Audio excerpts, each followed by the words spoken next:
Students, today we are here to discuss FST3। ठीक है, starting with paper 1। अगर हम पेपर के लेवल की बात करें तो पेपर का लेवल थोड़ा सा आ जाए मॉडरेट टू टफ के रीजन में इसको रेट करूंगा मैं। ठीक है, क्योंकि मॉडरेट क्वेश्चंस ज्यादा थे, इजी क्वेश्चंस कंपैरेटिवली कम थे, और टफ क्वेश्चंस जितने हर पेपर में रखे जाते हैं उतने ही थे, वही कोई 20-30% टफ क्वेश्चंस कहे जाएंगे। लेकिन मैक्सिमम क्वेश्चन मॉडरेट लेवल के थे, इजी क्वेश्चंस थोड़ा से कम थे।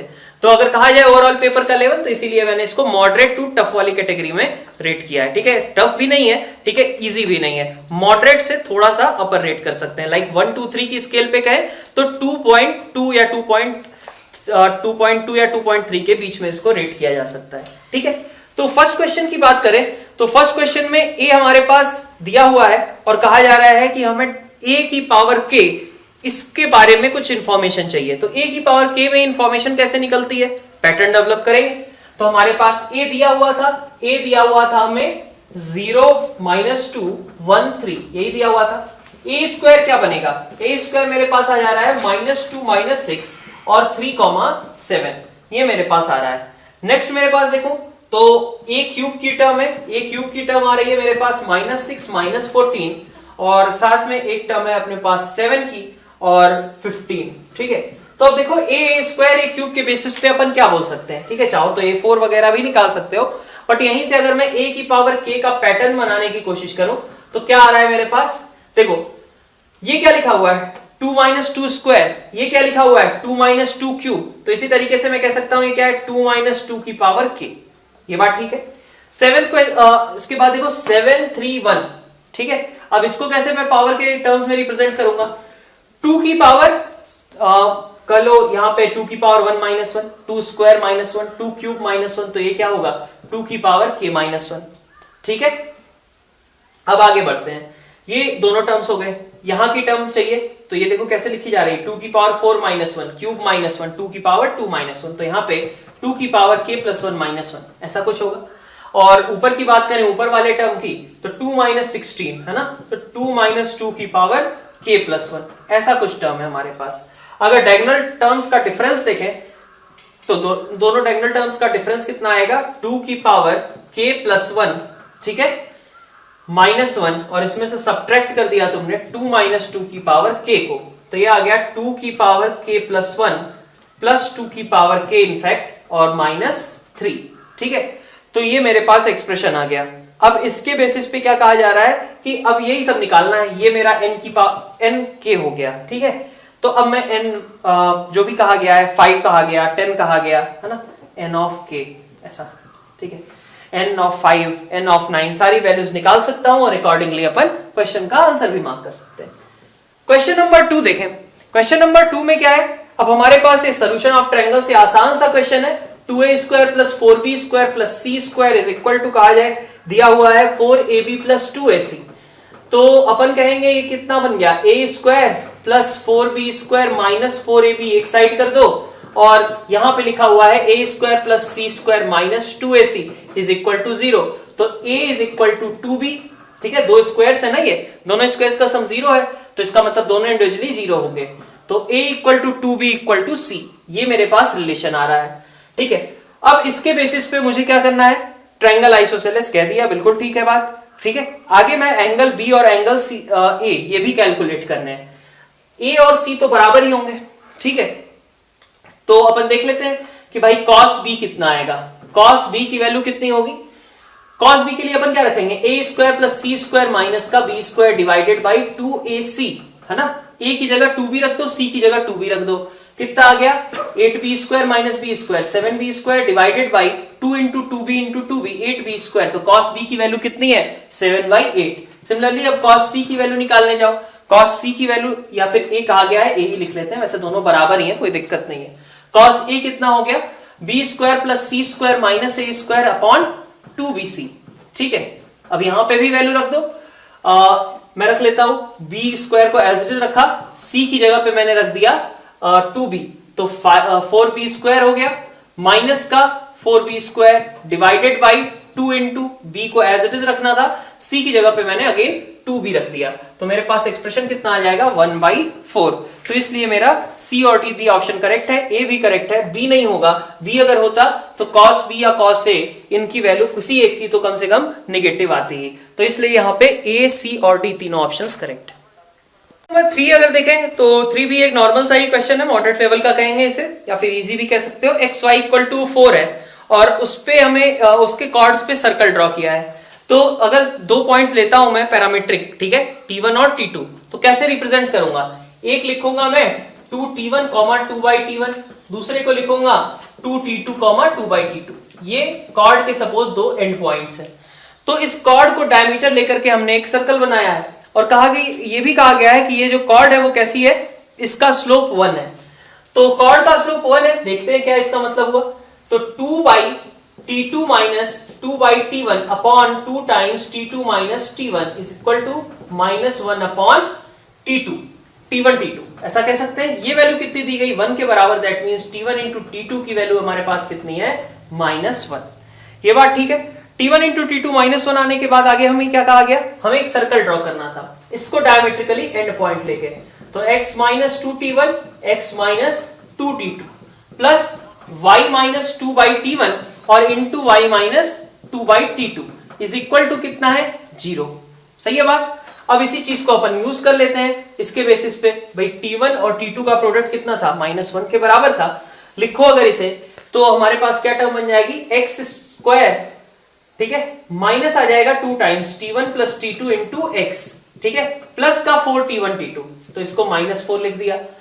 और प्लस साथ में हमारे पास इधर y से भी आएंगे टर्म्स, y से क्या आएगा, y square plus 4 upon T1 T2, ठीक है, माइनस 2y, ठीक है, और 1 upon T1 plus 1 upon T2,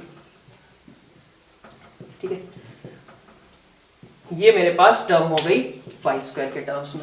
T1 T2 को फिर से -1 रखना था तो उसको भी रख लो, तो x स्क्वायर और प्लस y स्क्वायर, -4 यहां पहले से था, -4 एक और आ गया, 8 हो गया, ठीक है। और हमारे पास टर्म क्या आई, T1 प्लस T2 और यहां पे -1, तो इसको भी मैं कह सकता हूं क्या, यहां पे भी T1 T2 को मैं -1 रख लेता हूं।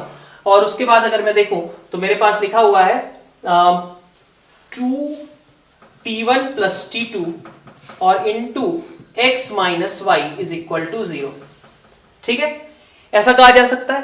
तो अपन कह सकते हैं क्या कि ये तो क्या हुआ, पैरामीटर को रिप्रेजेंट करेगा, ये हमारे पास सर्कल हो गया और plus parameter into l is equal to 0। Fix point जिससे पास कर रहा हो, फैमिली बनानी थी, इसका मतलब फिक्स पॉइंट की बात कर दी गई, इसका मतलब फैमिली बनाना है। और फैमिली बनाने का मतलब हुआ कि ये एक फैमिली को रिप्रेजेंट कर रहा है। फिक्स पॉइंट क्या होंगे, s और l का पॉइंट ऑफ इंटरसेक्शन। तो x square plus y square minus 8 और x minus y equal to 0, इनका पॉइंट ऑफ इंटरसेक्शन निकालने क्या आएगा, 2√2, सॉरी 2,2, ये एक पॉइंट ऑफ इंटरसेक्शन होगा, एक -2, -2 भी पॉइंट ऑफ इंटरसेक्शन हो सकता है। तो इस तरीके से हमारा ए और डी दोनों ऑप्शन बिल्कुल करेक्ट है। क्वेश्चन नंबर 4 भी देख लेते हैं। फोर्थ क्वेश्चन में देखो, ये भी आसान सा ही क्वेश्चन है, मॉडरेट का कह दो सकते हो अगर अपन कहें तो, वैसे इजी ही है। Tangent drawn at point t², 2t on parabola is same as normal drawn at point √5 cos theta 2 sin theta। तो अगर हम टेंजेंट की बात करें तो पैरामीट्रिक टेंजेंट ही है, पैरामीट्रिक पॉइंट पे x minus t y plus a t square is equal to 0, ठीक है। ये मेरे पास टेंजेंट की इक्वेशन होगी। इसको कहा गया this is same as normal drawn at a point. तो जो पॉइंट है, अगर मैं कहूं इलिप्स की इक्वेशन, ये तो टेंजेंट हो गया, इलिप्स की इक्वेशन अगर लिखूं तो x square by 5 plus y square by 4 is equal to 1, इसी की बात की गई है। इसके किसी पॉइंट पे नॉर्मल क्या होता है, a square x upon x1 minus b square y upon y1 is equal to a square minus b square. रख देते हैं वैल्यू, x की जगह x1 की जगह पे इनफैक्ट हमें क्या रखना है, √5 cos थीटा, तो और y1 की जगह पे हमें रखना है 2 sin थीटा। तो ये एक्सप्रेशन कितना हो जाएगा, ये एक्सप्रेशन बन जाएगा √5 sec theta into x minus इधर से आ जाएगा हमारे पास 2 cosec theta into y is equal to 1। ये हो गया। अब कहा गया है क्या हमें कि ये और ये दोनों इक्वेशन सेम है।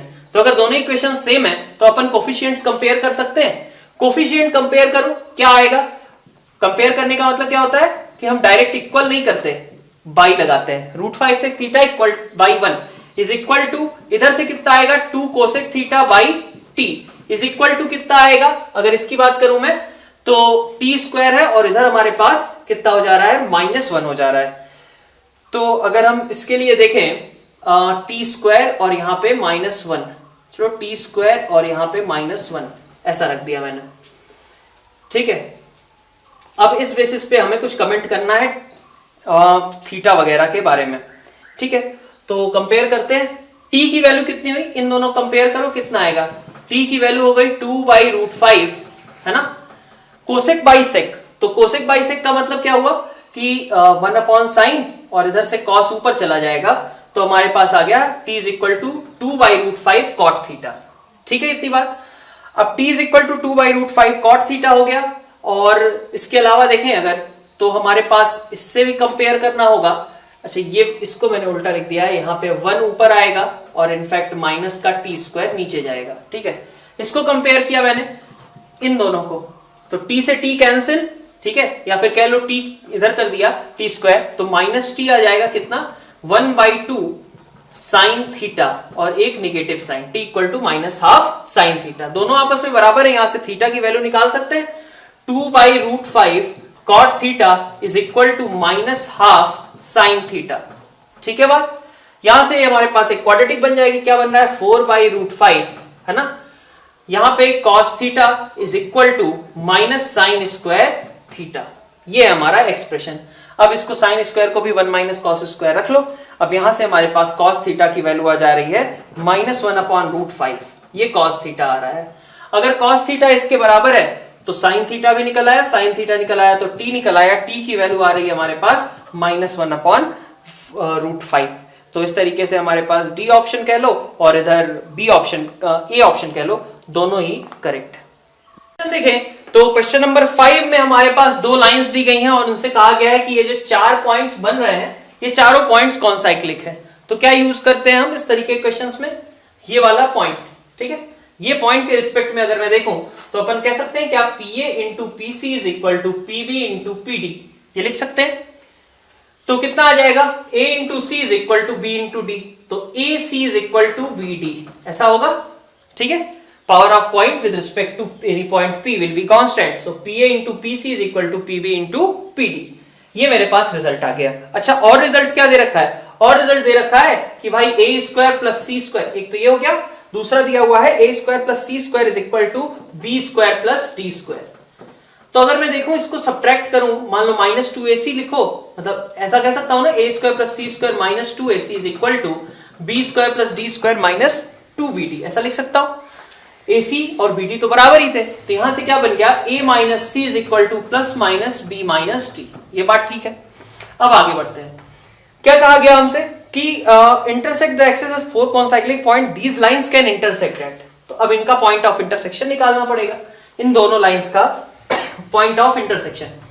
एक लाइन थी हमारे पास bx plus ay is equal to ab कह लो, दूसरी लाइन थी हमारे पास dx plus cy is equal to cd कह लो, ठीक है। और यहां से अब हमें निकालनी है x और y की वैल्यूज, तो अपन कर सकते हैं क्या कि मैं इधर d से मल्टीप्लाई कर लेता हूं, इसमें b से मल्टीप्लाई कर लेता हूं, सब्ट्रैक्ट कर देता हूं, तो bdx इधर भी bdx कैंसिल आउट हो जाएगा, y के साथ बचेगा मेरे पास ad माइनस bc, और इधर भी मेरे पास बच जाएगा अगर मैं कहूं तो bd कॉमन और साथ में a माइनस c, तो y की वैल्यू यहां से आ गई bd into a minus c upon ad minus bc। और इसी तरीके से x की बात करें तो x कोऑर्डिनेट भी मेरा निकल करके आ जा रहा है ac b minus d upon ac into b minus D upon bc minus ad, ठीक है, यही टर्म बन करके आ जा रही है अपने पास। तो ठीक है, इसमें कोई खास दिक्कत नहीं। अपन क्या करें नेक्स्ट स्टेप में, इन दोनों के लिए निकालना था कि ये कहां पे लाई कर सकते हैं, कौन से पॉइंट पे इंटरसेक्ट कर सकते हैं। तो देखो हमें ये तो पता ही है ना, a माइनस सी और b माइनस डी, मतलब ये दोनों टर्म बराबर हो गए, bd ac भी बराबर हो गए, सही है बात, ठीक है। तो दोनों के बीच अगर मैं कहूं y बाई एक्स निकालूं, तो y बाई एक्स की वैल्यू क्या आ सकती है, या तो +1 आएगी या तो -1 आएगी, दो ही वैल्यूज आ सकती है, ठीक है। इसको भी यूज कर लो, a minus c is equal to plus minus b minus d, तो y by x can be equal to plus minus 1, that means A B C D चारों ही ऑप्शंस हमारे पास करेक्ट होंगे। आगे क्वेश्चन नंबर 6 देखें तो इस तरीके का क्वेश्चन पिछले एफएसटीज में भी पूछा जा चुका है, फिर से पूछा जा रहा है, थोड़ा अदर फॉर्म में है। यहां पे y इज इक्वल टू क्या है हमारे पास ax क्यूब प्लस b है, और उस पे अपन टेंजेंट खींच रहे हैं किसी भी पॉइंट पे। तो अगर मैं कोई भी पॉइंट इस पे मेंशन करना चाहूं, चूंकि कर्व क्या था y is equal to x cube plus b, तो इस पॉइंट लोगे तो क्या आएगा, suppose t1 comma a t1 cube plus b, यही होगा। ठीक है, क्या कहा जा रहा है कि ये मान लो कर्व है और एक पॉइंट पे टेंजेंट खींचा, उसने फिर से इसको कहीं पे जाकर के इंटरसेक्ट किया। ठीक है, ऐसा कुछ एक पॉइंट P1 था, उस पे टेंजेंट खींचा, P2 पे उसने इंटरसेक्ट किया। तो P2 को भी मान लो T2 comma a T2 cube plus b। क्या कहा जा रहा है, P1 और P2 को ज्वाइन करने वाली लाइन P1 पे टेंजेंट है, तो स्लोप लिखने के, वही बात फिर से, स्लोप लिखने के दो तरीके। एक तरीका क्या होगा भाई, P1 P2 को अपन 2 पॉइंट फॉर्म से, ठीक है, लिख ले। 2 पॉइंट फॉर्म से स्लोप कितनी होगी, a T2 cube minus T1 cube upon T2 minus T1। ठीक है, इज इक्वल टू कितना आएगा, तो इसका डिफरेंशिएशन कितना है, 3a T1 स्क्वायर। ठीक है बात, तो यहां से आ गया हमारे पास T2 square plus T1 square plus T1 T2 is equal to कितना लिख सकता हूं मैं, 3T1 स्क्वायर। सही है, तो 2T1 square minus T2 square minus T1 T2 is equal to 0। इसके फैक्टर्स लिख लूंगा मैं, 2T1 square minus 2T1 T2 plus T1 T2 minus T2 square is equal to 0। तो यहां से मेरे पास टर्म क्या बन जा रही है, T2। ठीक है, एक तो T2 इक्वल टू T1 आएगा, उससे कोई मतलब ही नहीं, बाकी क्या आएगा, T2 is equal to minus 2 T1। T2 equal to T1 का तो ये मतलब हो गया कि P1 P2 सेम हो गए, तो ऐसा तो है नहीं। T2 equal to minus 2 T1, तो इसका मतलब क्या पता चल रहा है कि irrespective of values of A and B, this T1 T2 T3, ठीक है, ऐसे ही T3 कितना हो जाएगा, माइनस 2 T2। तो देख सकते हैं हम T1 T2 T3 सभी क्या फॉर्म करेंगे, एक GP फॉर्म करेंगे। इसमें क्या A और B का कोई कंट्रीब्यूशन है, नहीं। यहीं पे देख लो, सारे A या B सब कुछ एलिमिनेट हो गया, ये हमेशा ही GP में आएगी टर्म। इसका मतलब A B हम कुछ भी रख सकते हैं, A B C D चारों ही ऑप्शंस यहाँ पे करेक्ट है। 7 की बात करें तो बहुत ही अच्छा सा क्वेश्चन दिया हुआ है प्रोबेबिलिटी से। ठीक है, प्रोबेबिलिटी का अगर कहे टफ क्वेश्चन ही कहा जाएगा इस क्वेश्चन को, क्योंकि थोड़ा सा इस तरीके के फॉर्म में है जहां पे हमें थोड़ा अलजेब्रिकली भी कैलकुलेशन, बाइनोमियल सीरीज भी यूज करनी पड़ रही है। तो m व्हाइट और m ब्लैक बॉल्स हैं हमारे पास बॉक्स B1 में, और हमसे कहा जा रहा है कि उनमें से कुछ बॉल्स उठा के हमने B2 में रख दी, बाकी बॉल्स को B3 में रख दिया। तो सबसे पहले इसी की बात करते हैं। सपोज इसमें से कुछ बॉल्स यहाँ पे गई, सपोज के व्हाइट बॉल्स चली गई, तो m माइनस के व्हाइट इधर आएंगी। और इसी तरीके से अगर मान लो टोटल तो m ही रखने थे, तो यहाँ पे m माइनस के ब्लैक बॉल्स चली गई, तो बाकी के ब्लैक बॉल्स इधर आ जाएंगे। सही है बात, तो ये मेरे पास बॉक्स B1 था, B1 से अब नए ये इस तरीके के B2 और B3 फॉर्म हो गए। अब थोड़ा सा डरावना लग सकता है यहां से क्वेश्चन, ठीक है, हालांकि ओवरऑल कहा जाए तो क्वेश्चन मतलब बहुत ज्यादा कैलकुलेटिव नहीं है, बट कंपैरेटिवली कहा जाए जो प्रोबेबिलिटी के जैसे क्वेश्चंस करते हैं थोड़ा डिफरेंट तो है। तो आगे हमसे कहा जा रहा है कि हम एक बॉल B2 में से उठाएंगे, एक बॉल B3 में से उठाएंगे, और दोनों का कलर सेम आना चाहिए। अच्छा, तो ऐसा कैसे हो सकता है, इसके लिए क्या करेंगे भाई, यहां से भी व्हाइट आ जाए, यहां से भी व्हाइट आ जाए, या फिर यहां से भी ब्लैक आ जाए और यहां से भी ब्लैक आ जाए। यही कहा गया है ना कि वन बॉल इज ड्रॉन और these two drawn balls are of the same colour. ठीक है, तो यही कैसे हो सकते हैं, जबकि हमारे पास दोनों या तो व्हाइट आ जाए, दोनों या तो ब्लैक आ जाए। तो खैर कोई खास दिक्कत नहीं है। अब इस पे सबसे पहले हम आगे प्रोसेस करते हैं कि कितने तरीके का यहाँ पे प्रोबेबिलिटी बन सकती है। ठीक है, तो सबसे पहली चीज, इस तरीके का अगर हमें कॉम्बिनेशन बनाना है, तो इस तरीके का कॉम्बिनेशन बनाने के लिए हमें क्या करना होगा भाई, मैं मान लो B1 था, B1 में से मैं B2 बॉक्स बनाना चाहता हूं। अगर मैं B2 बना लूंगा तो B3 तो बाकी अपने आप बन जाएगा ना। ठीक है भाई, अगर एक तरीके से कहो मेरे पास 4 बॉल्स थे, ठीक है, एक में 1 डालना था, दूसरे में 3 डालना था, तो अगर पहले में मैं 1 डाल दिया तो बाकी 3 तो अपने पास ही चले गए ना दूसरे वाले बॉक्स में। तो वैसे ही कुछ अगर हम कहें कि इस तरीके का कॉम्बिनेशन कैसे बन सकता है, तो मैं B2 बॉक्स बनाने के बारे में सोच रहा हूं। B2 बॉक्स बन जाएगा तो B3 अपने आप बन जाएगा। तो क्या करेंगे, M में से K व्हाइट बॉल सेलेक्ट करेंगे और बाकी M में से M minus K black ball select करेंगे। हमारे पास ऑप्शंस क्या थे, 2M CM। ये इस बात की प्रोबेबिलिटी हो गई कि हमारे पास B2 टाइप का फॉर्मेशन हुआ होगा और B2 के साथ ही साथ B3 अपने आप फॉर्म हो जाएगा। तो B1 से B2 और B3 बनाने के कितने के लिए प्रोबेबिलिटी कितनी हुई? MCK इंटू MCM माइनस के अपॉन 2MCM। ये टोटल वेज हो गए, ठीक है। 2M बॉल्स थे, 2M में से कोई भी M बॉल सेलेक्ट किए जा सकते थे B2 के लिए, 2MCM। लेकिन हमें कैसा चाहिए? M में से K चाहिए और बाकी M में से M माइनस K चाहिए। तो ये मेरे पास प्रोबेबिलिटी हुई इस तरीके के दो बॉक्सेस बनने की, ठीक है बात। अब आगे बढ़ता हूं मैं आगे, और मेरे पास क्या क्या था। अब एक बार जैसे ये बॉक्स बन गया, दोनों से मुझे व्हाइट बॉल निकालना है। क्या तरीका होगा इससे व्हाइट निकालने का? K upon M। इससे व्हाइट निकालने का M minus K upon M। सही है बात। फिर इसी तरीके से दूसरा केस कहूं, दोनों से ब्लैक निकालना है तो M minus K upon M into K upon M, यही होगा, ठीक है। अच्छा, तो ये हमारे पास प्रोबेबिलिटी हो गई, ठीक है। अब मेरा K तो कुछ भी हो सकता है ना, K मेरे पास 1 भी हो सकता है, 2 भी, 3 भी और M तक भी जा सकता है, कोई दिक्कत नहीं है। तो K मेरे पास वेरी कर रहा है कहां से कहां तक? 0 से M तक। ऐसी सारी प्रोबेबिलिटीज का हमें सम निकालना है एक तरीके से कह लें, ठीक है। K हमारा वेरिएबल है कि कुछ भी हो सकता था, 0 से लेकर के M तक जा सकता था। ऐसा तो कहा नहीं गया है कि कम से कम एक ब्लैक बॉल या एक व्हाइट बॉल होनी ही चाहिए दोनों बॉक्सेस में। तो K can be 0, K can be equal to M as well. तो अब इसको सिंप्लीफाई करना है, ठीक है। तो इसीलिए मैं कह रहा था कि ये वाला एक्सप्रेशन बनाना पहले तो अलजेब्रिकल टर्म्स में और फिर उसका कैलकुलेशन उतना दिक्कत नहीं है, लेकिन नॉर्मली हम इस तरीके के इतने ज्यादा एक्सप्रेशंस नहीं बनाते। तो खैर इसको अपन आगे प्रोसीड करते हैं। क्या लिखा जाएगा? 2 into summation K equal to 0 और यहां पे M, इसको मैंने लिख लिया M minus K into K। तो M स्क्वायर यहां पे डाल ही दो और साथ में K into M minus K। तो K into M C K लिख देता हूं और बाकी M माइनस K इसमें से उठाया और उसको इसके साथ क्लब कर दिया, M C M minus K, ठीक है। K into M C K का मतलब क्या होगा? M into M minus 1 C K minus 1, ठीक है। और इधर अगर मैं देखूं, वही R इंटू NCR वाली चीज यूज कर रहे हैं। यहां पे M into M minus 1 C M minus K minus 1 summation K equal to 0 से M 2 बाई M स्क्वायर, ये एक्सप्रेशन आ गया। कितना समेशन करें तो M स्क्वायर कैंसिल आउट हो चुका है। समेशन कितना आएगा तो देख सकते हो, जो लोअर सबस्क्रिप्ट्स हैं, है ना, इनका सम कैसा है? कांस्टेंट है, K कैंसिल आउट हो जा रहा है ना, तो नीचे दोनों का सम कितना है? M माइनस 2 के बराबर। और ऊपर देखें तो 2M माइनस 2। तो चूंकि लोअर सबस्क्रिप्ट्स का सम कांस्टेंट है, सारे पॉसिबल टर्म्स प्रेजेंट है, इसलिए हम डायरेक्टली इनका एडिशन लिख सकते हैं। कितना होगा? 2 टाइम्स, ठीक है, 2 बाहर ही था, इन दोनों का 2M माइनस 2 C, और यहां से इन दोनों का सम कितना हो जा रहा है हमारे पास?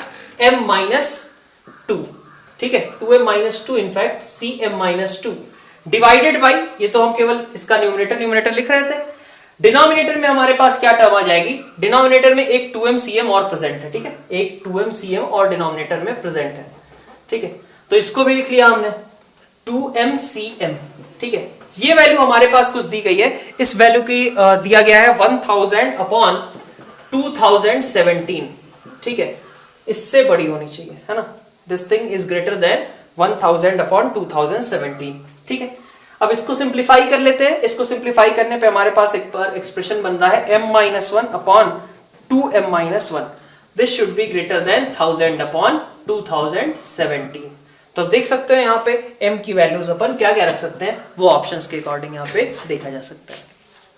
क्वेश्चन नंबर 8 अगर देखें तो क्वेश्चन नंबर 8 हमने ऑलरेडी नोट्स में सॉल्व कर रखा है डेफिनेट इंटीग्रेशन के अंदर, बट फिर भी एक बार वापस से इसको रिपीट कर लेते हैं।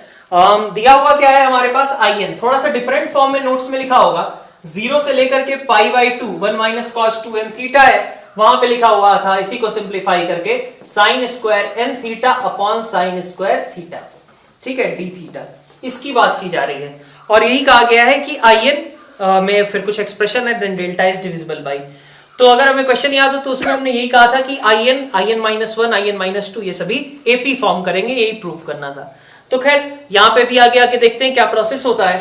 तो IN और IN माइनस 1 इनको अपन क्या करते हैं, सबसे पहले डिफरेंस लेते हैं 0 से पाई बाई 2। डिनोमिनेटर तो ठीक है, कोई दिक्कत नहीं है, साइन स्क्वायर थीटा, यहां पे आ जाएगा sine square n theta minus sine square theta, सही है बात। साइन स्क्वायर ए माइनस साइन स्क्वायर बी कितना होता है, साइन ए प्लस बी, साइन ए प्लस बी मतलब एन थीटा प्लस थीटा, तो एन प्लस वन थीटा कह सकता हूं, ठीक है। साइन स्क्वायर एन थीटा और नीचे साइन स्क्वायर थीटा था, तो आई एन और आई एन माइनस वन, ठीक है। आई एन माइनस वन लूंगा मैं तो यहां पे ये वाली टर्म आ जानी चाहिए थी एन माइनस वन थीटा, ठीक। तो साइन इन दोनों का सम कितना होगा, तो इन दोनों का सम 2n minus one into theta, minus का हमारे पास साइन थीटा है इंटू साइन थीटा और divided by sine square theta, ठीक है। साइन थीटा कैंसिल हो गया, बाकी बचा हमारे पास 0 से pi by 2 sine over 2n minus one into theta divided by sine theta D theta. अब ये हमारे पास एक और फॉर्म में आ गया जिसपे हमें एपी अप्लाई करनी पड़ती है, ठीक है। मतलब इसको अगर मैं कह लूं un, ठीक है, तो मैं un माइनस वन किसको लिखूंगा, 0 से पाई बाई 2 साइन n की जगह n माइनस वन रखो 2n minus three theta upon next आ जाएगा sine theta D theta. un और un माइनस वन का अपन डिफरेंस लेंगे, कितना बनता है ये, तो डिनोमिनेटर तो चलो साइन थीटा ही रहेगा और साइन सी माइनस साइन डी वहां से अगर हम लगाएं तो 2 कॉस आ जाएगा, ठीक है। और साथ में क्या होगा, दोनों का सम मतलब n minus 2n minus 2 in fact 2n minus 2 theta और इनटू क्या होगा, साइन दोनों का डिफरेंस के साथ, तो दोनों के डिफरेंस के साथ अगर लेते हो तो साइन के साथ भी थीटा की टर्म आ जाएगी। तो अपना ये मेन टारगेट खत्म हो गया, ठीक है। डिनोमिनेटर से अपने को प्रॉब्लम थी, डिनोमिनेटर अपना खत्म हो गया। 0 से pi by 2 cos over 2n minus 2 theta D theta, ये हमारे पास एक्सप्रेशन आ गया, ठीक है। 0 से पाई बाई 2 में इसको इंटीग्रेट करना था, तो 0 से पाई बाई 2 में अगर हम इसको इंटीग्रेट करते हैं तो हमारे पास एक्सप्रेशन कितना आएगा देख सकते हैं क्या, 2 यहां पे हमारे पास है इसका integration sine 2n minus 2 theta upon, ठीक है, अपॉन 2n माइनस 2 ऐसा कुछ, और 0 से पाई बाई 2 रख रहे हो, ठीक है। तो पाई बाई 2 जब यहां थीटा की जगह पे रखोगे तो हमारे पास 2 इंटू पाई बाई 2 मतलब पाई हो गया, pi into n minus one मतलब 2n minus 2 into pi by 2 की बात करूं तो ये पाई का इंटीग्रल मल्टीपल है और इसलिए इसकी वैल्यू कितनी हो जाएगी, 0 के बराबर। ये वैल्यू 0 के बराबर है मतलब un माइनस वन un -2 सभी बराबर थे, इसका मतलब कि in माइनस वन, ठीक है। un और un माइनस वन के बराबर होने का मतलब क्या हुआ, un क्या था, in माइनस वन था, un माइनस वन का मतलब क्या होगा, इसका मतलब होगा in माइनस वन और in माइनस 2 ये सभी आपस में बराबर थे, मतलब क्या हुआ कि in minus one in minus 2 ये सब क्या होते हैं, एपी फॉर्म करते हैं। अब अगर ये एपी फॉर्म करते हैं तो हम अगर डिफरेंस ले लें, मतलब जो हमें डिटर्मिनेंट दी गई है, कॉलम 1 माइनस कॉलम 2 करो, क्या आएगा, i4 माइनस i5, ठीक है, कॉमन डिफरेंस ही होगा वो, ठीक है, माइनस डी मान लो उसको बोल दिया मैंने, i5 माइनस i6 ये भी माइनस डी हो गया, ठीक है, i6 को एज इट इज रहने दिया। फिर सेकंड वाले में क्या आएगा, i7 माइनस 8 ये भी minus D, i8 minus i9 ये भी माइनस डी, i9 को एज इट इज रखा, और सिमिलरली यहाँ पे माइनस डी और साथ में i23, ठीक है। तो देख सकते हो कि इनकी रिजल्ट कितना आ जाएगा, यहां से दोनों कॉलम सेम है, रिजल्ट 0 के बराबर होगा। की बात करें तो शायद one of the best question है इस पूरे पेपर के अंदर देखा जाए।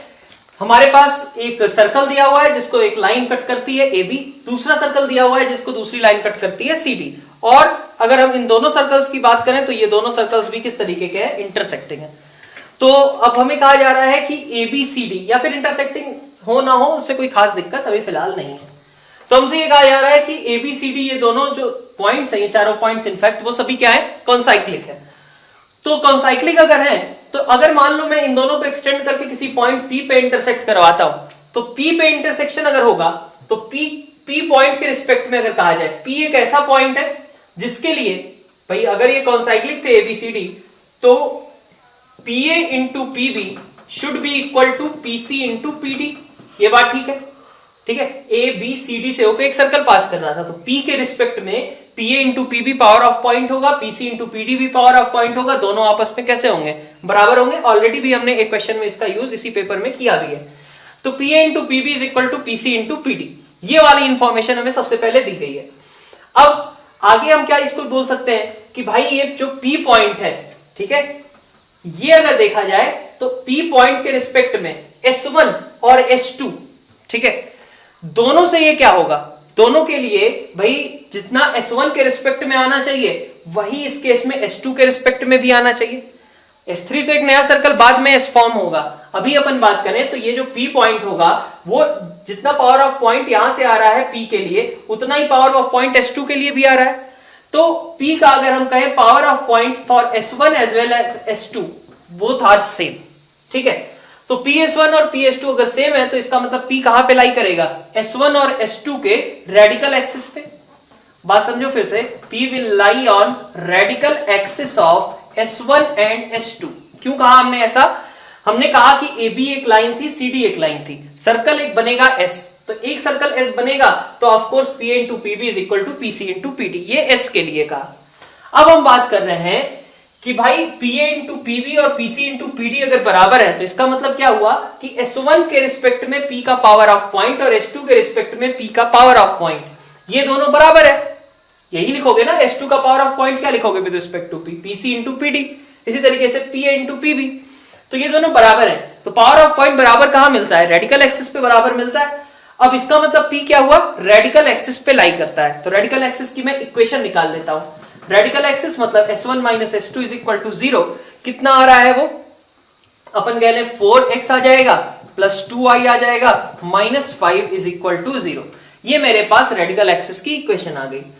तो ये मेरे पास P पॉइंट क्या है, अब कह सकता हूं मैं P पॉइंट रेडिकल एक्सिस पे भी लाई करता है, P पॉइंट और कहां पे लाई करता है, ये x plus 2y plus a equal to 0 पे भी लाई करता है, और 12x minus 6y minus 41 equal to 0 पे भी लाई करता है। समझ में आ रही बात, ये L2 पे भी है P, L1 पे भी है P, और रेडिकल एक्सिस पे भी P एग्जिस्ट करता है। अब यहां से इन दोनों का पॉइंट ऑफ इंटरसेक्शन निकाल लो। इन दोनों का पॉइंट ऑफ इंटरसेक्शन निकालने जाए तो क्या आएगा, 12x, ठीक है, plus 6y minus 15 equal to 0। इसको क्या लिखा है हमने, 12x, ठीक है, minus 6y minus 41 is equal to 0, ठीक है। तो ये दोनों कैंसिल आउट हो गए, x की वैल्यू हमारे पास यहां से आ गई 13, या फिर कहने ऐड किया हमने तो x इज इक्वल टू 56/12, ठीक है। इसी तरीके से डिफरेंस लेके हमारे पास y आ गया। x और y की जो हमारे पास वैल्यूज आ रही हैं उसको मैं वापस से इस इक्वेशन में पुट कर देता हूं, इससे मेरे पास a की वैल्यू आ जाएगी, ठीक है। इन दोनों का पॉइंट ऑफ इंटरसेक्शन दे दिया, उसी पॉइंट ऑफ इंटरसेक्शन को ये भी लाइन सेटिस्फाई करती है, तो अब हमारे पास एक्स वाई की वैल्यू आ गई, a की वैल्यू हमारे पास निकल करके आ जा रही है 2 के बराबर, ठीक है। तो अभी तक तो a निकला, अब आगे हमें क्या चाहिए था, p पॉइंट आ चुका है, हमें सर्कल की इक्वेशन चाहिए। जो हम इक्वेशन निकालने के लिए जो रिक्वायर्ड सर्कल है, अपन अगर वो कहें कि एक ऐसा सर्कल है जो कि S1, ठीक है, और ये AB पॉइंट से पास करता है ना, तो S1 और एक तरीके से कहो ये वाली लाइन L1 इनका पॉइंट ऑफ इंटरसेक्शन से पास करता है, तो फैमिली का मेंबर होगा। तो अपन बोल सकते हैं क्या कि वो सर्कल की इक्वेशन क्या लिखी जा सकती है, S1 प्लस लेमडा L1, ऐसा लिख सकता हूं मैं। S1 की इक्वेशन क्या है, x square plus y square minus 4 plus lambda into L1 क्या था मेरे पास, L1 मेरे पास दिया हुआ था x प्लस 2i, और चूंकि a पता चल चुका है तो वो भी रख दिया इक्वल टू 0। ये मेरे पास सर्कल की इक्वेशन आनी थी, लेमडा मुझे निकालना है, कुल मिला के यही अपना टारगेट है। तो और क्या यूज कर सकते हैं अपन, ये भी पता है ना कि वही सर्कल है जो कि S2 को CD पे इंटरसेक्ट करता है। तो अगर मैं S1 मतलब ये मेरा S सर्कल हुआ, S सर्कल और S2 सर्कल का, ठीक है, कॉमन कॉर्ड देखूं, ठीक है, कॉमन कॉर्ड क्या आएगी, यही CD वाली लाइन, और CD वाली लाइन की इक्वेशन क्या थी, L2 थी, ये 12x minus 6y equal to 41। तो S2 और इस लाइन का, ठीक है, मतलब पहले मैं क्या कर रहा हूं, S और S2 एक ऐसा सर्कल है जो कि S2 को CD पे इंटरसेक्ट करता है, यही बात है ना। तो S और S2 का कॉमन कॉर्ड निकाल लो, ठीक है, क्या लिख रहा मैं, common chord of S and S2, S और S2 का कॉमन कॉर्ड निकाल लेते हैं, ठीक है। तो S और S2 का कॉमन कॉर्ड मतलब S माइनस S2, कितना आएगा वो, अब देख लेते हैं एक बार को, x square plus y square cancel out हो जाएगा, और लेमडा एक्स यहां पे 4x वहां पे, lambda plus 4 into x. Y की बात करूं तो 2 लेमडा इधर से मिलेगा और उधर से प्लस 2 हो जाएगा, तो 2 लेमडा प्लस 2, और प्लस साथ में कितना आएगा, 2 लेमडा माइनस 4, और इधर है हमारे पास माइनस 1, तो 2 लेमडा, ठीक है, -4 और -1 -5, ठीक है। ये मेरे पास एक्सप्रेशन होना चाहिए कॉमन कॉर्ड का। लेकिन ये कॉमन कॉर्ड का एक्सप्रेशन तो हमें पता है ना, क्योंकि हमें ये CD वाली लाइन पता है, CD ही कॉमन कॉर्ड थी। CD की इक्वेशन हमें क्या पता है, 12x - 6y - 41 is equal to 0। Compare कर लो कोफिशिएंट्स, क्या आएगा, lambda plus 4/12 is equal to 2 lambda plus 2/-6 is equal to, it should be 2 lambda -5/-41। तो अपन अगर यहां से देखें इन दोनों से तो कितना बन रहा है, इन दोनों से यहां पे -2 आ गया, lambda plus 4 is equal to -2 times 2 lambda plus 2, ठीक है। कितना बना, 4 लेमडा और 5 लेमडा इज इक्वल टू, यहां से 4 और चूंकि ये -4 था तो -4 -8, लेमडा इज इक्वल टू -8/5। अब देख लेते हैं क्या ये इसको सेटिस्फाई कर रहा है। तो इधर देखो कितना आएगा, 2 × -8 -16/5 -5, ठीक है। तो ये बात बन जा रही है, इसका मतलब कि हमारे पास लेमडा की वैल्यू -8/5 रख के हम जो रिक्वायर्ड सर्कल है उसकी भी इक्वेशन फाइंड आउट कर सकते हैं। देखें तो 10 में हमारे पास एक सिंपल सा इंटीग्रेशन दिया हुआ है। क्या कहा जा रहा है, x⁴ + 1 अपॉन x⁴ 6 + 1 dx, ये कहा जा रहा है, ठीक है। तो इसको देखो, सबसे पहले क्या लिख सकते हो, इसको लिखा जा सकता है ना x² + 1 का होल स्क्वायर -2x², नीचे दोनों साइड x⁴ 6 + 1, x⁴ 6 + 1 यहां पे भी था।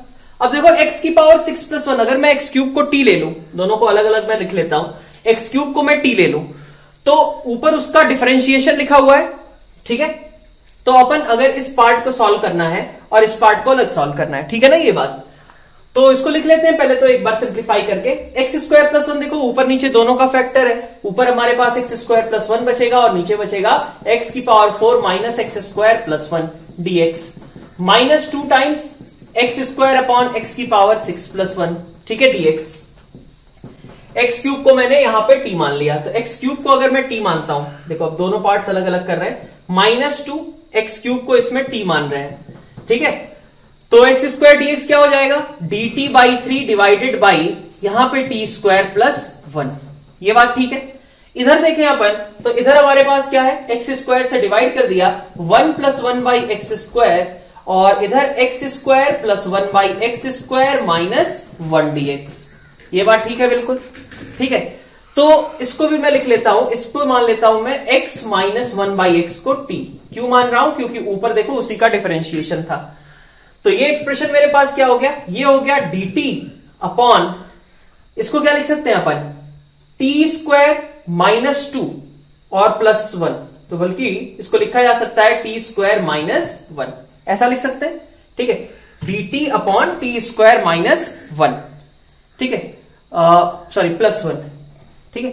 -2 इधर बचा हुआ था, -2 टाइम 2/3 कह लो, dt अपॉन t² + 1, ठीक है। दोनों t अलग अलग हैं, तो यहां पे क्या आएगा, -2/3 tan 1 t क्या था मेरा, x³ के बराबर था।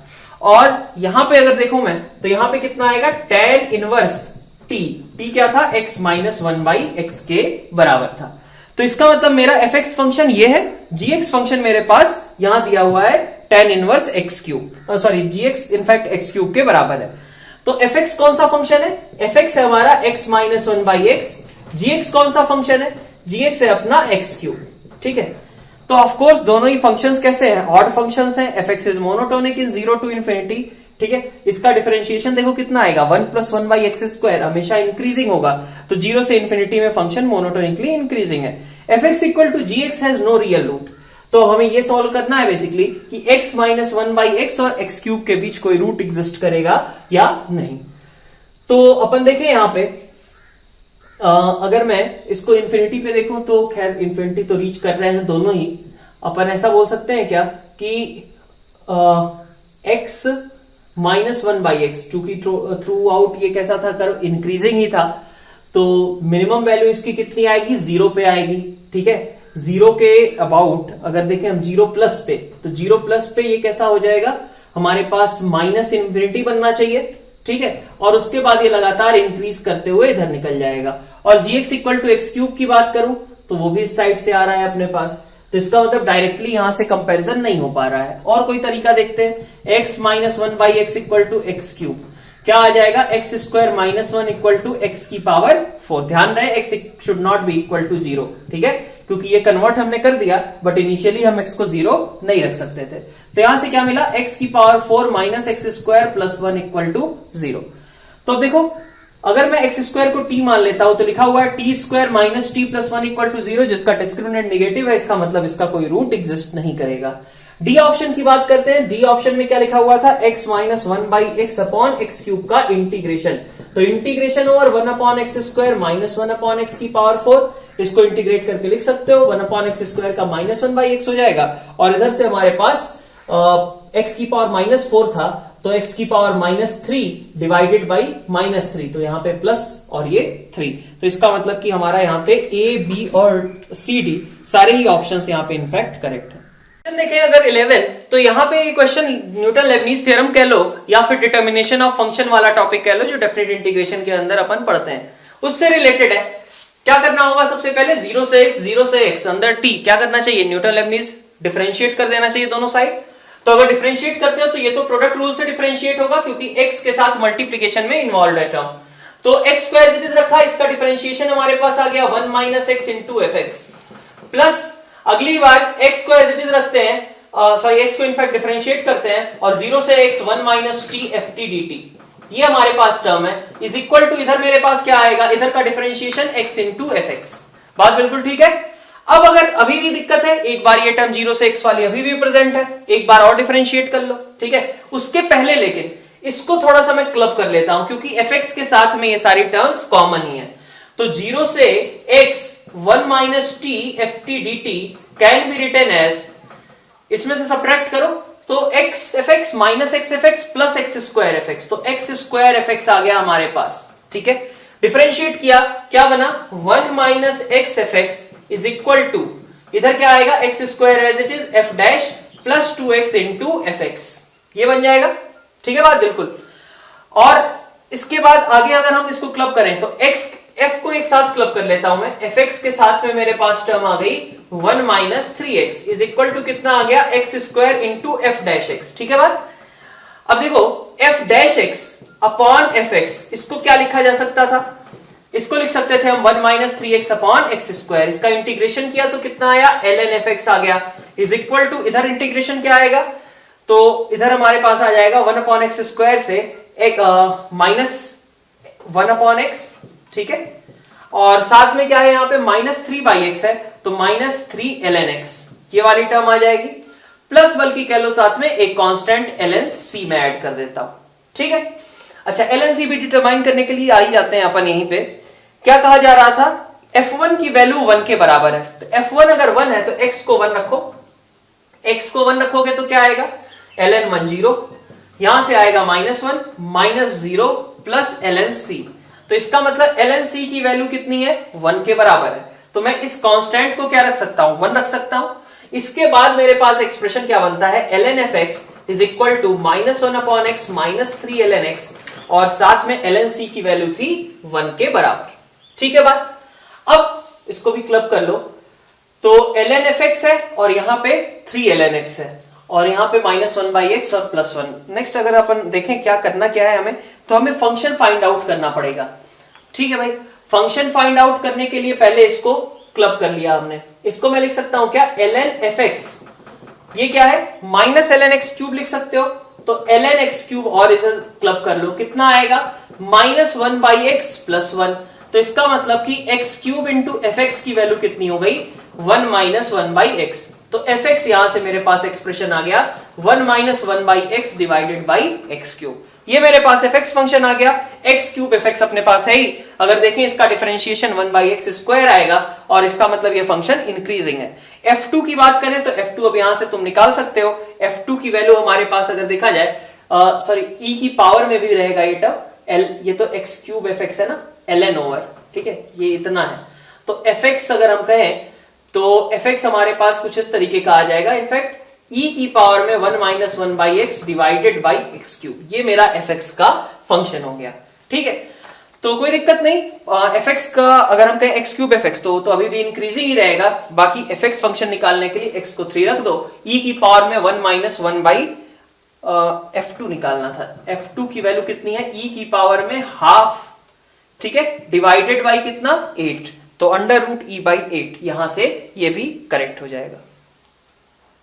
क्वेश्चन नंबर 12, एबीसी हमें एक ट्रायंगल दिया हुआ है जिसका 3,1 एक वर्टेक्स है, बीसी का मिड पॉइंट 5/2, 7/2 है, और हमें ऑर्थो सेंटर दिया हुआ है 0,2। तो अगर ऑर्थो सेंटर दिया हुआ है तो क्या हम बीसी की स्लोप पता कर सकते हैं क्या? बिल्कुल, AH, ठीक है, AH की स्लोप हमारे पास पता है एक तरीके से। स्लोप ऑफ AH कितना है देख सकते हो, slope of AH is equal to कितना है, 2 - 1 अपॉन 0 - 3, तो -1/3 है। तो इसका मतलब BC की स्लोप कितनी होगी, 3 के बराबर।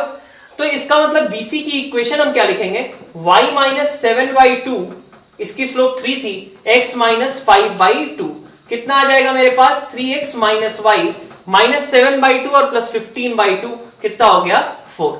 तो BC की इक्वेशन हमारे पास आई अभी 3x - y = 4। आगे बढ़ते हैं, क्या कहा गया कि मुझे B और C सभी के कोऑर्डिनेट्स चाहिए इनफैक्ट, और सरकम सेंटर भी चाहिए। तो चलो B और C निकल जाएगा तो काम अपना बन जाएगा। तो सबसे पहले हम BC के बारे में बात करते हैं, कैसे निकाल सकते हैं।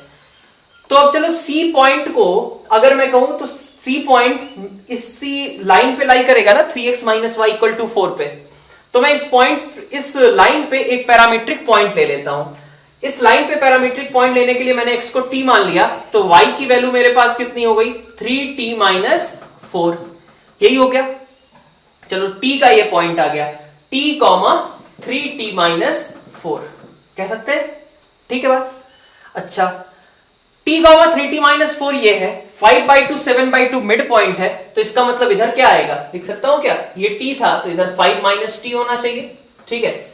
7/2 था तो सब 7 लाने के लिए हमें क्या रखना पड़ेगा, 11 - 3t, ठीक है। तो इन दोनों का सम देखो कितना हो रहा है, 7/2, ठीक है, मिड पॉइंट अपना एडजस्ट हो गया। तो हमने क्या किया, C पॉइंट को लाइन के अकॉर्डिंग लिया, फिर हमने कहा कि अगर C ये पॉइंट है, मिड पॉइंट ये था, तो अदर पॉइंट क्या होगा, 5 - t 11 - 3t, ये मेरे पास पॉइंट आ गए t के टर्म्स में। अब मेरा टारगेट क्या है, ये t निकालना। t निकालने के लिए क्या रिलेशन में यूज कर सकता हूं, मैं ये बोल सकता हूं ना कि ये जो CH है और AB है, इनका स्लोप का प्रोडक्ट कितना आना चाहिए, -1 के बराबर। तो slope of CH into slope of AB, ये वैल्यू कितनी होनी चाहिए, -1। तो CH का स्लोप देखते हैं, CH के स्लोप की बात करें तो 3t - 6 डिवाइडेड बाई t, और स्लोप ऑफ AB की बात करें तो AB का स्लोप कितना है, 11 - 3t - 1, तो 10 - 3t डिवाइडेड बाई 5 - t - 3, तो 2 - t, ठीक है। तो अब हमारे पास इसका प्रोडक्ट -1 आ रहा है, तो अब यहां से देख लेते हैं, 2 - t, यहां पे भी 3t - 6 है, कितनी बार में कट जाएगा, -3 टाइम्स, तो मैं 3 लिख लेता हूं इनफैक्ट, ठीक है। इस माइनस को हटा लो, यहां पे t - 2 लिख लो, तो 3/t, 3 × 10 - 3t = t, ये मेरा इक्वेशन हो गया। क्या आया यहां से, 9t, है ना, माइनस का 90 और प्लस का 30 = t², सही है बात। तो कितना रिजल्ट हो गया, t की वैल्यू आ गई 3 के बराबर। t की वैल्यू अगर 3 आ गई तो c कितना हो गया मेरा, 3,5, और b कितना हो गया अपना, 2,2। ये b और c पॉइंट्स हो गए। b और c पॉइंट्स हो गए तो फिर a b ऑप्शंस चेक कर सकते हो। CD के लिए क्या करना है, हमें सरकम सेंटर निकालना है। तो सरकम सेंटर निकालने के लिए क्या जरूरत होगी भाई, A B C तीनों पॉइंट्स पता है, तो सेंट्रॉइड निकल जाएगा, ठीक है। सेंट्रॉइड निकल गया, कितना, तीनों पॉइंट्स पता है तो अपन निकाल आसानी सकते हैं, लेकिन यहाँ ऑर्थो सेंटर भी दिया हुआ है, उसी का यूज कर लेते हैं। तो G कितना आ जाएगा, सरकम सेंटर, सॉरी सेंट्रॉइड, सेंट्रॉइड के कोऑर्डिनेट्स कितने जाएंगे, 8/3, और इधर से 8/3, ये सेंट्रॉइड के कोऑर्डिनेट्स हो गए, ठीक है। H हमें दिया हुआ है 0,2, ठीक है। हमें क्या निकालना है, सरकम सेंटर, तो ये वाला फॉर्मूला यूज कर लेते हैं, H, ठीक है, GO, ये 2:1 रहता है, तो यहां पे हमारे पास 0,2 है, यहां पे 8/3 है, तो ये वाला पॉइंट क्या होगा, बस ये चीज हमें डिटरमाइन करना है। तो यहां से तुम सरकम सेंटर भी इजीली फाइंड आउट कर सकते हो। सबसे पहले हमें देखें तो एक सीरीज दी हुई है, सबसे पहले उसका जनरल टर्म लिखना होगा, और जनरल टर्म में देखो तो डिनोमिनेटर में कोई खास इश्यू नहीं है, 3 4 5 6 मतलब nth टर्म में हम बोल सकते हैं कि वहां पे n+2 फैक्टोरियल रहेगा। लेकिन न्यूमरेटर 1 5 11 19 इस तरीके का है, तो इसकी nth टर्म कैसे निकालेंगे? तो देखो 1, ठीक है, फिर 5, फिर 11 और 19, यही है ना। तो अगर हम गैप लें तो यहाँ 4, यहाँ पे 6, यहाँ पे 8, फिर गैप लें तो 2 और 2। देखो सेकंड, ये फर्स्ट डिफरेंस था, ये सेकंड डिफरेंस, वो कांस्टेंट हो जा रहा है। तो सेकंड डिफरेंस अगर कांस्टेंट हो जा रहा है तो अपन कैसे लिखते हैं जनरल टर्म? tn लिखा जाएगा 1 प्लस 4 इंटू आगे क्या n-1 अपॉन 1 फैक्टोरियल प्लस अगले में 2 into n-1 n-2 upon 2 factorial, ये tn होगा। इसको एक बार क्लब कर लो, 1 plus 4n-4 plus n square minus 3n plus 2, तो ये बन गया तुम्हारे पास n स्क्वायर प्लस n-1, ये हमारा जनरल टर्म हो गया।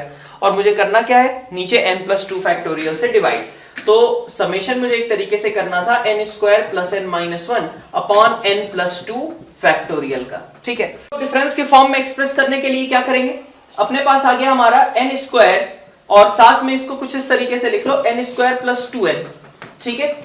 माइनस करना पड़ेगा हमें n+1, डिवीजन में हमारे पास क्या टर्म है, तो डिवीजन में हमारे पास है n+2 का फैक्टोरियल।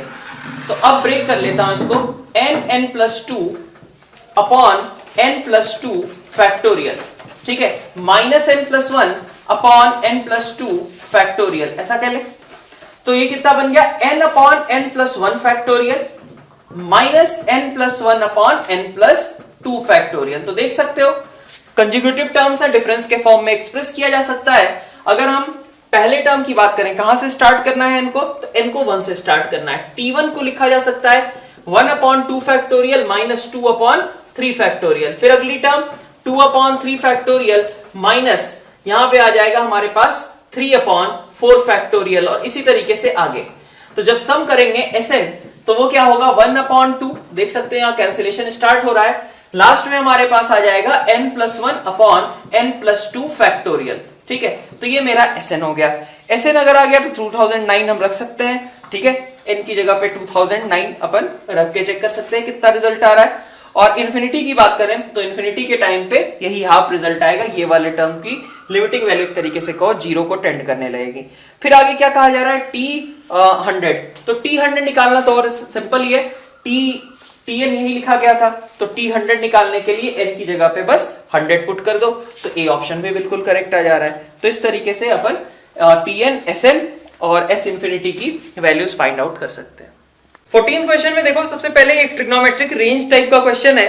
क्या दिया गया है, लेफ्ट साइड राइट साइड को मैं पहले लिख ले रहा हूं, a square plus √3 sin 2x और माइनस का यहां पे एक टर्म दिया हुआ है cos 2x is equal to, कोई एक्सप्रेशन है 4 sin का, हैज अ सॉल्यूशन। तो 4 sin वाले टर्म को भी अगर मैं ओपन करके लिख लेता हूं तो क्या लिखा हुआ है, sin x plus pi by 3, तो sin pi by 3 cos x plus cos pi by 3 मतलब हाफ इंटू sin x, और इंटू साथ में cos x minus pi by 6 है, इसको क्या मैं लिख सकता हूं, cos x into cos pi by 6 मतलब √3/2 cos x, और साथ में कितना हो जाएगा, हाफ sin x, ठीक है, sin pi by 6 into sin x, ये मेरे पास टर्म हो जाएगी। तो अब ये तो होल स्क्वायर ही लिखा हुआ है, √3 cos x plus sin x का होल स्क्वायर, तो अब मेरे पास टर्म क्या आ जानी चाहिए, यहां से √3 sin 2x आ जाएगा प्लस 3 cos स्क्वायर आ जाएगा और प्लस sin स्क्वायर x आ जाएगा, इज इक्वल टू इधर कितना था, a square plus √3 sin 2x minus का cos 2x, ठीक है। अब कंपेयर कर लो, ये दोनों तो कैंसिल आउट हो ही गए, और इसको भी मैं cos 2x के टर्म में ही कन्वर्ट कर लेता हूं, ठीक है, cos स्क्वायर और sin स्क्वायर दोनों को cos 2x बना सकते हैं। तो ये मेरे पास एक 1 बन जाएगा, ठीक है, और बाकी बल्कि एक साथ ही लिख लेता हूं, 3 इंटू cos 2x प्लस 1/2, और यहां पे बन गया ये 1 minus cos 2x by 2 is equal to a square minus cos 2x is equal to कितना हो गया, इधर देखें तो 3/2 और माइनस 1/2, तो कितना आ जाएगा, cos 2x की टर्म आ जाएगी, प्लस 3/2 और इधर से 1/2 तो 2 की टर्म आ जाएगी। तो यहां मेरे पास a square minus cos 2x is equal to cos 2x plus 2, तो cos 2x मेरा कितना है, a स्क्वायर माइनस 2/2 के बराबर है। ये cos 2x है। तो अगर मेरे पास सोल्यूशन एग्जिस्ट कब करेगा, जबकि ये वाला एक्सप्रेशन कुछ -1 से 1 के बीच में हो।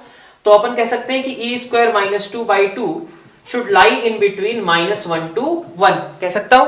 तो यहां से देख लो a की वैल्यू कहां से कहां तक आ रही है, -2 से 2। नंबर 15 देखें तो ऑलरेडी पुराने FST में क्वेश्चन पूछा जा चुका है, अब फिर से रिपीट किया गया, एक बार देख लेते हैं फिर से। r को क्या लेंगे यहाँ पे xi + yj, क्योंकि xy प्लेन में ही है। तो xi + yj अगर रखते हो तो हमारे पास इक्वेशन क्या बन जाएगी, x² + y² और साथ में आ जाएगा प्लस का 8x माइनस का 10y और साथ में एक +40 की टर्म। ठीक है, इसका सेंटर कितना हो गया, सेंटर हो गया -4,5 और रेडियस कितना हो गया 1 के बराबर। सही है बात। अब हमसे क्या पूछा जा रहा है कि हमें मैक्सिमम वैल्यू निकालनी है किसकी, r + 2i - 3j। ठीक है, मतलब अगर मैं कहूं तो सर्कल के पॉइंट्स हैं, यही r है ना, x, y, यही r है मेरा, और इसकी डिस्टेंस अगर मैं निकालूंगा -2,3 वाले पॉइंट से, तो -2,3 वाले पॉइंट से इसकी डिस्टेंस जो होगी, मिनिमम डिस्टेंस या मैक्सिमम डिस्टेंस, टेंजेंट वगैरह की बात नहीं कर रहे, मिनिमम डिस्टेंस मैक्सिमम डिस्टेंस निकालनी है मुझे सर्कल के पॉइंट की, किससे, -2,3 से। तो -2,3 से अगर देखो मैं सर्कल का मैक्सिमम डिस्टेंस क्या होगा, ये C पॉइंट सेंटर ले लिया, ये P पॉइंट है, तो मैक्सिमम और मिनिमम डिस्टेंस क्या होती है, CP + r, CP - r। तो CP इनके बीच की डिस्टेंस कितनी हो गई, C पॉइंट क्या था, -4,5, तो मेरे पास आ गया CP = 2√2। तो अगर मैं कहूं कि मैक्सिमम वैल्यू क्या होगी डिस्टेंस की, तो P1 है, कितना होगा CP 2√2 + r मतलब +1। P2 की बात करूं तो 2√2 - 1, ये हो जाएगा मेरा P1 और P2। अब नेक्स्ट क्या कहा जा रहा है, अच्छा बल्कि होल स्क्वायर भी करना था, तो इसका होल स्क्वायर भी करना पड़ेगा तुम्हें। ठीक है, तो इस बेसिस पे अपन कहें तो P1 P2 आ गया। नेक्स्ट चीज क्या कही जा रही है, tangent drawn to the curve at point A with abscissa 2। तो टेंजेंट है y = 8y(x²) के किसी पॉइंट 2 पे, तो x = 2 अगर मैं लेता हूं, ठीक है, तो 2,2 होगा ना वो पॉइंट। अब इस पे टेंजेंट खींचो, ये पॉइंट को क्या बोला गया था, A बोला गया था, तो A बोल दिया गया, हो गया काम। नेक्स्ट आगे कहते हैं कि इस पे टेंजेंट खींचा मैंने, तो टेंजेंट की इक्वेशन क्या लिखी जाएगी, तो dy/dx कह सकता हूं मैं, कितना है 8 × -2x⁻³ यही है, और x = 2 मैंने रख दिया है, तो इसका मतलब कि ये वैल्यू -2 के बराबर है।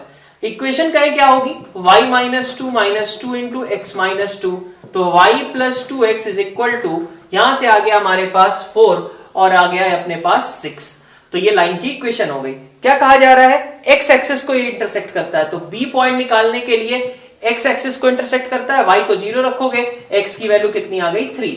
तो अगर मैं कहूं कि b पॉइंट कौन सा है, b पॉइंट है 3,0। और वेक्टर नोटेशन में कहा जाए तो OB वेक्टर क्या हो गया, 3i कैप। ठीक है, ओरिजिन और इसको ज्वाइन करने वाला 3i कैप। और दूसरी चीज AB और निकालनी थी, तो A पता है B पता है, दोनों का ज्वाइनिंग वेक्टर AB वेक्टर कहा जा रहा है, तो B में से A के पोजीशन वेक्टर्स घटा देंगे, क्या आएगा, ये आ जाएगा तुम्हारे पास I - 2j। तो अब यहां से देख सकते हो AB.OB की भी वैल्यू कितनी आ जा रही है, 1 के बराबर। 16 अगर देखें तो यहां पे हमें 30 आइडेंटिकल बॉल्स को डिस्ट्रीब्यूट करना है 3 ग्रुप्स में, अनइक्वल साइजेस। ठीक है, तो अनइक्वल साइजेस में क्या मैटर करेगा कि किस बॉक्स में कितने ऑब्जेक्ट गए। ठीक है, इनफैक्ट आइडेंटिकल ग्रुप्स भी क्या होंगे, आइडेंटिकल ही कहे जाएंगे। मतलब मैं कहूं 8 कह लो और साथ में एक कह लो सपोज 12 और 10। ठीक है, तो 8, 10, 12 का एक ग्रुप होगा, 12, 8, 10 सेम ही ग्रुप को रिप्रेजेंट करेगा, उन दोनों को अलग अलग काउंट करने की जरूरत नहीं है। ठीक है ना, इतनी बात। अब इस थॉट प्रोसेस के बेसिस पे अगर हम इस क्वेश्चन को करने बैठते हैं तो एक तरीका हो सकता है कि हम मल्टीनोमियल से जाएं, बट बहुत कॉम्प्लिकेटेड हो जाएगा, बहुत ज्यादा कैलकुलेशन हो जाएगी। ठीक है, वो भी सिंपल मल्टीनोमियल नहीं है, थोड़ा ज्यादा कॉम्प्लिकेटेड एक्सप्रेशन बनाने पड़ेंगे। तो बेटर ये है, आइडेंटिकल ऑब्जेक्ट्स 30 है, हम इनको काउंट ही कर लेते हैं। तो अपने पास क्या क्या केसेस हो सकते हैं, अगर मैं कहूं कि मुझे एक सिस्टम चाहिए कि भाई एक ओरिएंटेशन बनाए रखने के लिए, सो दैट कि अपने कंफ्यूजन ना हो कि कोई केस रिपीट हो गया या नहीं हुआ, तो x > y > z का फॉर्मूला रख लेते हैं। ठीक है, एक x उससे छोटा y, एक उससे छोटा z। ठीक है, तो क्या क्या केसेस हो सकते हैं यहाँ पे, अगर हमारे पास टोटल 30 ऑब्जेक्ट्स थे तो 30 ऑब्जेक्ट्स में से मैं एक केस ले सकता हूं कि भाई z को मैंने 1 ले लिया। z को अगर मैंने 1 लिया तो y और x के लिए क्या क्या पॉसिबिलिटीज हैं, y मिनिमम 2 लेगा, ठीक है, और 2 से लेकर के y जब 2 लेगा तो उस समय x की वैल्यू कितनी होगी, 28 होगी, सॉरी 27 इनफैक्ट, ठीक है, 1 फिर ये 2 और ये कितना होगा उस समय 27 होगा। फिर आगे बढ़ते हैं, आगे और केसेस क्या हो सकते हैं, z इक्वल टू 1 को फिक्स रख रहे हैं हम, तो y इक्वल टू 3 हो सकता है, तो x इज इक्वल टू कितना हो जाएगा 26। फिर इसी तरीके से आगे बढ़ते हुए y इज इक्वल टू जब हमने 14 रखा तो उस समय x की वैल्यू कितनी होगी 15। तो ये हमारे पास z इज इक्वल टू 1 के टोटल केसेस हो गए कि जब z की वैल्यू 1 होगी तो कितने तरीके के इस तरीके के ग्रुप्स फॉर्म किए जा सकते हैं। कितने हो गए, 2 से लेकर के 14 तक, तो 2 से 14 तक कितनी टर्म्स हो गई 13, ठीक है। तो ये हमारे पास टोटल 13 केसेस आ गए z इज इक्वल टू 1 के केस में, ठीक है। फिर आगे बढ़ते हैं, z इज इक्वल टू 2 ले लिया मान लो, तो z इक्वल टू 2 लेते हो तो क्या आएगा, y की वैल्यू मिनिमम 3 रखनी पड़ेगी और x उस समय कितना होगा 25। फिर y को 4 रखा, x को कितना रख लोगे 24। ऐसे ही करते हुए लास्ट में कहां तक आ जाऊंगा, y इज इक्वल टू ये 2 है, बचे हुए 28 को अपन कैसे डिस्ट्रीब्यूट कर सकते हैं, इसको 13 दे दें और इसको 15 दे दें। कितने केसेस हो गए, अब यहां देखो 3 से लेकर के 13 तक है, तो 3 4 5 6 7 8 9 10 11 12 13, तो यहां पे भी हमारे पास टोटल कितने 11 केसेस हो गए। फिर similarly z is equal to 3 के लिए देख लें, तो z इज इक्वल टू 3 के लिए अगर हम देखते हैं तो y की मिनिमम वैल्यू तो 4 रहेगी और x उस समय कितना हो जाएगा 23। यहां से स्टार्ट करते हुए अगर अपन जाएं तो y को हम 13 तक ले जा सकते हैं, ये पिछले वाले केस में था, y इक्वल टू 13 तक जा सकते हैं और उस समय x की वैल्यू कितनी होगी 14। तो 4 से लेकर के 13 तक टोटल कितने केसेस हो गए, तो अपने पास टोटल 10 केसेस हो गए, ठीक है। ये 1 2 और 3 के लिए हुआ। Similarly z is equal to 4 के लिए निकालो, तो 4 के लिए हमारे पास क्या केसेस होंगे, जब ये 4 है बाकी 26, मिनिमम y को हमें 5 रखना ही पड़ेगा, x की वैल्यू उस समय कितनी होगी 21 होगी, ठीक है। 26 चीजों को फर्दर हम डिस्ट्रीब्यूट कर रहे हैं तो मैक्सिमम कहां तक जा सकते हैं, y इज इक्वल टू 12 और x इज इक्वल टू 14। ये बात ठीक है। कितने केसेस हो गए 5 से 12 तक, 5 से 12 तक कितने केसेस हो गए 8 हो गए, ठीक है। तो जब z इक्वल टू हमने 4 रखा तो हमारे पास 8 केसेस आ गए। फिर 5 के केस लेते हैं, 5 रखा तो y को 6 रखना पड़ेगा और x की वैल्यू उस समय कितनी होगी 19। तो अब आगे फिर से बढ़ो, जब ये y को 6 रखा था हमने, यहाँ पे 5 था, ठीक है।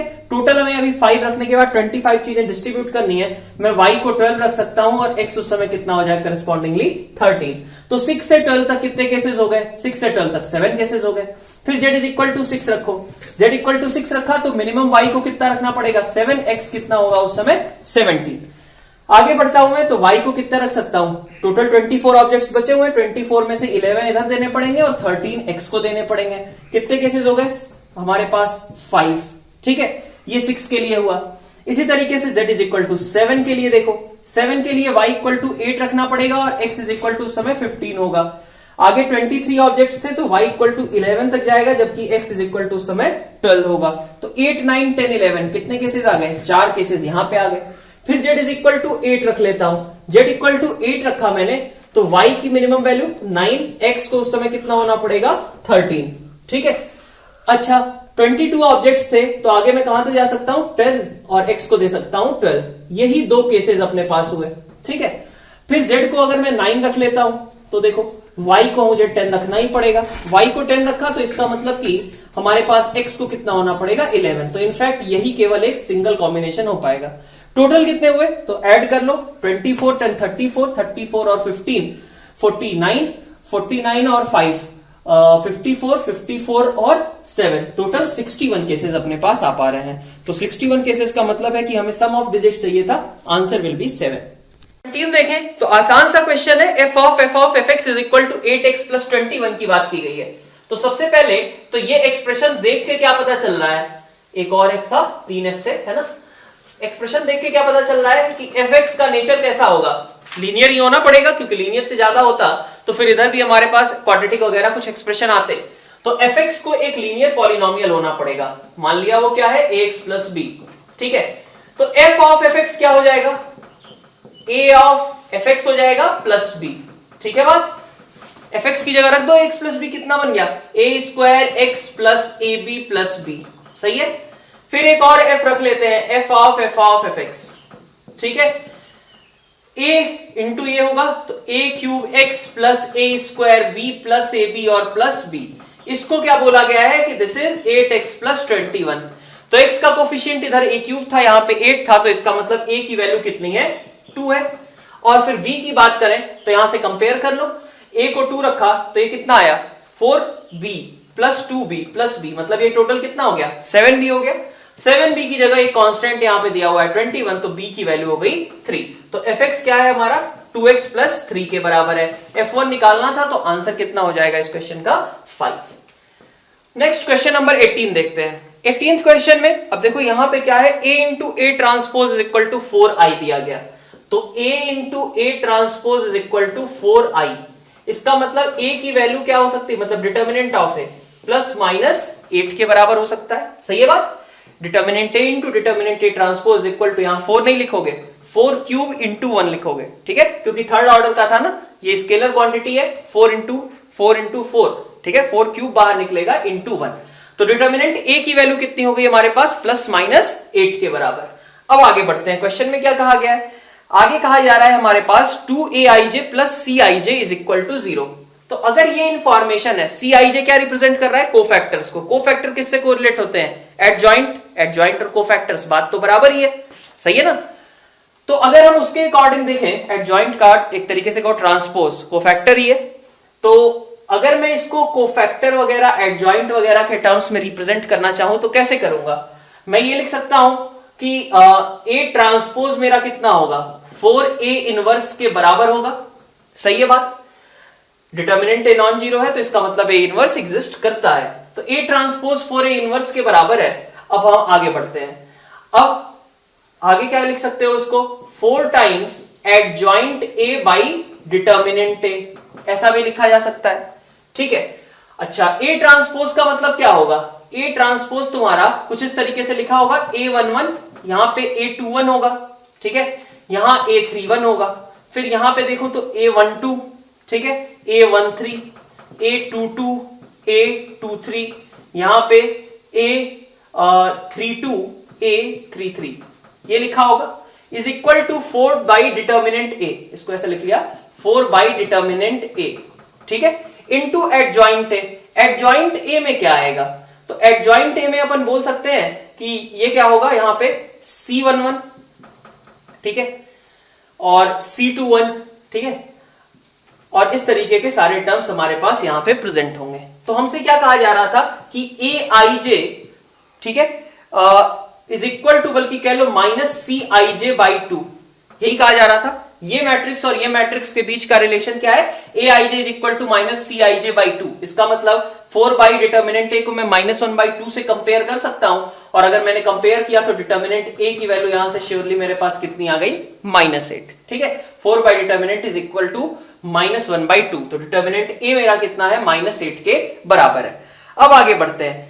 आगे हमारे पास जो मैट्रिक्स इनिशियली दी हुई है, मतलब फर्स्ट वाले डिटर्मिनेंट की बात करूं तो पहला वाला जो डिटर्मिनेंट क्या लिख सकते हैं उसको मैं, determinant of a plus 4i लिखा जा सकता है, ठीक है। Determinant of a plus 4i को क्या लिख सकते हो, अब इसको सिंप्लीफाई करना है भाई, मुझे इसकी वैल्यू चाहिए, तो क्या करूंगा, i की जगह मैं क्या यूज कर लूं, a इंटू ए ट्रांसपोज, तो a plus 4a into A transpose, a को कॉमन निकाल लिया मैंने, तो बचा मेरे पास डिटर्मिनेंट i प्लस, ठीक है, आगे बचा हुआ डिटर्मिनेंट a प्लस 4i था ना ये, तो अपन इसको एक काम करते हैं, 4i की जगह पे ये रहेगा a ट्रांसपोज, ठीक है, 4i की जगह पे a ट्रांसपोज, तो i प्लस at बचा।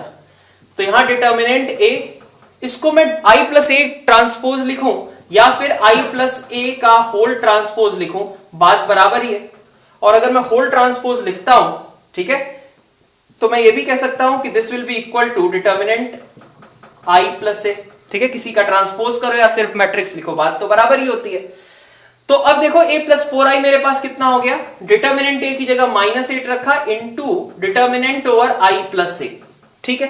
अब मेरे पास दूसरी मैट्रिक्स क्या थी, तो पहली डिटर्मिनेंट तो क्या था, -8i प्लस ए, प्लस दूसरा क्या था 5 लेमडा के साथ में जो टर्म लिखा हुआ है वो देखो क्या है, वो भी तो एक मैट्रिक्स के डिटर्मिनेंट को रिप्रेजेंट कर रहा है, और वो मैट्रिक्स क्या थी, a प्लस आई, यही थी, इज इक्वल टू 0। तो 5 लेमडा कितना हो गया, 8 के बराबर, तो यही हमें निकालना था, लेमडा की वैल्यू 8/5 रहेगी, ठीक है। क्वेश्चन नंबर 19 में देख लेते हैं। 19th क्वेश्चन में क्या है हमारे पास, चार हमारे पास अलग अलग फेसेस दिए गए, उनका एरिया बता दिया गया और टेट्राहेड्रॉन की हाइट्स बता दी गई, एल्टीट्यूड रिस्पेक्टिवली क्या है, h1 h2 h3 h4 है। सही है बात।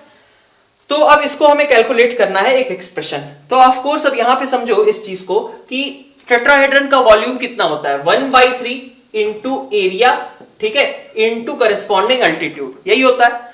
इसकी वैल्यू कितनी है, 6 के बराबर है, ये वॉल्यूम 1/6 के बराबर है, ये वॉल्यूम था। तो इसका मतलब AI इंटू HI की वैल्यू कितनी है, 1/2। सही है। अब हम आते हैं इधर A1 plus A2 plus A3 plus A4 into जो भी टर्म दिया हुआ है। इससे क्या समझ में आ रहा है कि हम डायरेक्ट वैल्यू तो कोई निकाल नहीं पाएंगे ना, और हमें पूछा क्या क्या है, मिनिमम वैल्यू। AMGM का यूज कर सकते हो कि summation AI divided by 4 will be greater than और इक्वल टू AI का प्रोडक्ट होगा, ठीक है, AI का product raise to power 1/4। Similarly summation over HI by 4, ठीक है, यहां पे product over HI raise to power 1/4, ऐसा कह सकता हूं मैं। तो जब मैं इन दोनों को मल्टीप्लाई करूंगा तो क्या आएगा, summation AI into summation HI divided by 16 greater than और इक्वल टू, इन दोनों का प्रोडक्ट करो तो प्रोडक्ट ओवर AIHI आ जाएगा। प्रोडक्ट ओवर AIHI कितना होगा मेरे पास भाई, A1H1 1/2, A2H2 1/2, A4H4 1/2। तो सब कितने हो गए प्रोडक्ट इधर, 1/16, ठीक है। AIHI की वैल्यू पता है, प्रोडक्ट ओवर AIHI कितना हो गया, 1/16 रेज टू पावर 1/4। तो ये 1/2 हो गया। तो इसका मतलब जो हमें पूछा गया है, summation AI into summation HI will be greater than और इक्वल टू 8। तो मिनिमम वैल्यू अगर कहें इस क्वेश्चन में कितनी हो जाएगी, 8। लास्ट क्वेश्चन अगर देखें तो 207C7 x की पावर 200 इंटू 1 माइनस x की पावर 7। तो ये वाला टर्म देख करके अपने को क्या समझ में आता है कि अगर हम x की जगह पे साइन स्क्वायर थीटा रख दें, ठीक है, x को साइन स्क्वायर थीटा रख दें, तो हमारे पास dx क्या आ जाएगा, 2 sine theta cos theta d theta, ठीक है। अब रख दो तो 207C7 तो चलो कांस्टेंट है, 0 से ये क्या बन जाएगा, π/2 बन जाएगा। x की पावर 200, x की पावर 200 मतलब साइन की पावर कितना हो गया, 400, इनफैक्ट साइन 400, ठीक है।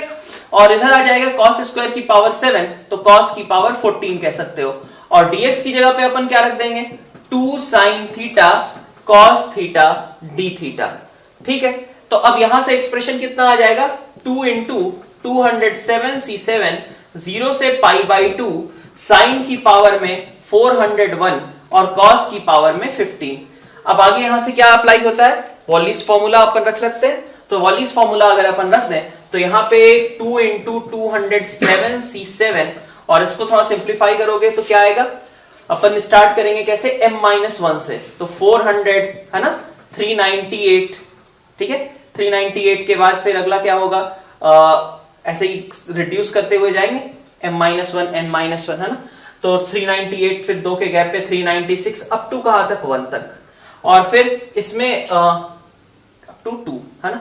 और 15 की बात करें तो 15 में कहां तक अपन जाएंगे, यहां पे हमारे पास आ जाएगा 15 - 1, ठीक है, मतलब 14 से स्टार्ट होगा, 14 फिर उसके बाद 12 है ना, फिर इसी तरीके से आगे की टर्म हमारे पास बनती जाएगी। नीचे हमारे पास क्या होगा, m + n - 1, ठीक है, m + n - 2 इनफैक्ट, तो m + n 416 - 2 414 412 और इस तरीके के सारे टर्म्स हमारे पास आगे कंटिन्यू रहेंगे, ठीक है। तो इसको एक बार को तुम्हें सिंप्लीफाई करना है, तुम देख सकते हो यहां से 2 को अगर कॉमन निकालोगे तो 1 ये 200 फैक्टोरियल वगैरह की टर्म यहां पे बन जाएगी, ये हमारे पास 14 फैक्टोरियल होगा। और सिमिलरली मतलब 14 नहीं 14 12 है, इन सब में से भी 2 की पावर निकालोगे तो 1 2 3 4 5 6 7 फैक्टोरियल बन जाएगा।